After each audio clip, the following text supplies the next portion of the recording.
बात समझ में आ गई मैंने क्या बोला? तो इंग्लिश को बोलने के लिए बस आप उसके एक्शन पे फोकस करो। कहाँ पे फोकस करो? सिर्फ आप एक्शन पे फोकस रखो कि इस वक्त मेरा एक्शन है किस कंडीशन में।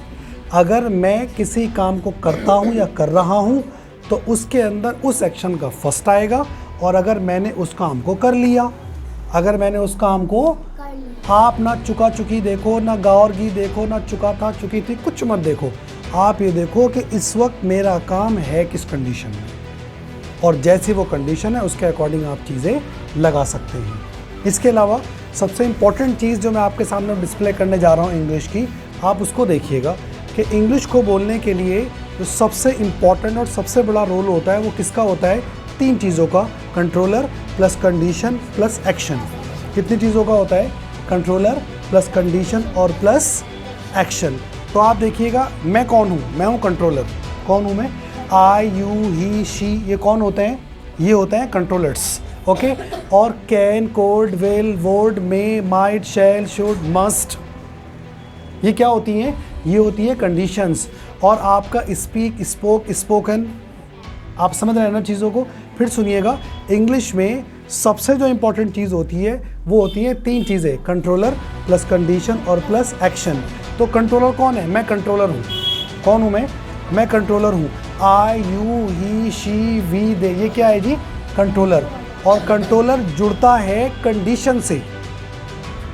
कंट्रोलर कहाँ से जुड़ता है? कंट्रोलर जुड़ता है कंडीशन से, यानी कि can, could, will, would, may, might, shall, should, must, want, wanted, keep on, kept on, ये क्या हो गई आपकी? ये हो गई आपकी कंडीशंस। और कंडीशंस के बाद जो अगली चीज़ आती है वो है हमारा या मेरा एक्शन। क्या है जी? एक्शन।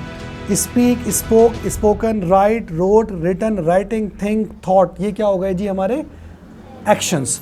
तो मैं आपको ये बात बताना चाह रहा हूँ कि इंग्लिश को बोलने के लिए बस आप कंट्रोलर्स को माइंड में रखिएगा, कंडीशंस को माइंड में रखिएगा और एक्शन को माइंड में। अब सबसे इंपॉर्टेंट चीज़ ये होती है कि चलो ये आपकी कंडीशन हो गई। क्या हो गई? ये है आपकी कंडीशन और ये है आपका एक्शन। ये है आपकी कंडीशन और ये है आपका एक्शन। यही तो सबसे इंपॉर्टेंट रोल प्ले करते हैं इंग्लिश के अंदर। जैसे कि मैंने बताया था कि कंडीशन और एक्शन आपस में कंबाइन होकर काम करते हैं। इंग्लिश में कंडीशंस और एक्शन आपस में क्या करके काम करते हैं? कंबाइन होकर काम करते हैं। जैसे कि डॉक्टर और पेशेंट आपस में जुड़ करके कंबाइन होकर काम करते हैं। जैसे कि सब्जी और रोटी आपस में जुड़ करके कंबाइन होकर काम करती हैं। जैसे कि दाल और चावल आपस में जुड़कर कंबाइन होकर काम करते हैं। जैसे कि स्टूडेंट और टीचर आपस में जुड़कर कंबाइन होकर के काम करते हैं। बिल्कुल वही तरीका इंग्लिश में काहे का होता है? कंडीशन और एक्शन। आपको इंग्लिश बोलने के लिए बस कंडीशंस पक्की करनी है कि कंडीशन कौन सी है, और आपको एक्शन पक्का करना है कि एक्शन कौन सा है।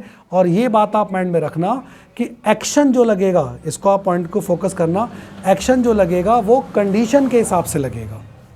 किसके हिसाब से लगेगा? तो याद रखना, कंडीशन बताएगी आपको, कंडीशन बताएगी कि एक्शन कौन सा लगेगा। आपको कंडीशन बताएगी कि एक्शन कौन सा। तो याद रखना, सबसे पहले आप किस पे फोकस करो?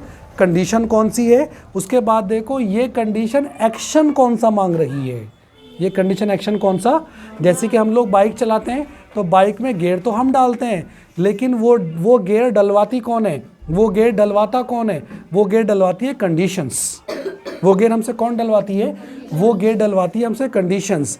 कंडीशंस अगर, यानी कि हम कभी पहले गियर में बाइक को चलाते हैं, कभी दूसरे गियर में बाइक को चलाते हैं, कभी तीसरे गियर में, कभी चौथे गियर में, लेकिन किसके हिसाब से? हम अपनी बाइक को स्लो फास्ट जो चलाते रहते हैं, किसके हिसाब से? कंडीशन के हिसाब से। तो ये बड़ी इंपॉर्टेंट चीज़ है कि इंग्लिश में सबसे बड़ा रोल कंडीशन का है। अगर आपने कंडीशन को कैच कर लिया तो आप इजीली एक्शन को, क्योंकि एक्शन जो लगेगा वो किसके हिसाब से लगेगा? ओके। कंडीशन कहीं आपसे एक्शन फर्स्ट लगवाएगी, कहीं पे सेकंड लगवाएगी, कहीं पे थर्ड लगवाएगी, कहीं पे फोर्थ लगवाएगी, कहीं पे फिफ्थ लगवाएगी। तो याद रखना, हमने अगर कंडीशन को क्लियर कर लिया तो हम ईजिली एक्शन को भी लगा सकते हैं। तो ये किस तरीके से काम करते हैं आप देख लीजिएगा। सिंपल, ये क्या है? कंडीशंस। क्या है ये? चाहिए है, करता हूँ, किया, कर चुका हूँ, करूँगा, करना चाहिए, कर सकता हूँ, करने वाला हूँ, करता रहता हूँ, करने का मन करता है, करने लगता हूँ। ये क्या है हमारी? ये सारी की सारी हमारी क्या है? कंडीशंस। और हर कंडीशन जुड़ी हुई होती है करना से। काहे से? जितनी भी कंडीशन इंग्लिश के अंदर होती है वो काहे से जुड़ी हुई होती हैं? हाँ, जैसे कि चाहिए में क्या जुड़ जाएगा, करना, तो क्या बन जाएगा, करना चाहिए। जैसे कि सकता में आप करना जोड़ दो तो क्या बन जाएगा, कर सकता हूँ। जैसे कि गाँव और घी में आप करना जोड़ दीजिएगा तो क्या बन जाएगा, करूँगा। आप मेरे पॉइंट पे जाइएगा। इंग्लिश में जो कंडीशंस होती हैं वो किससे जुड़ी हुई होती हैं, करना से।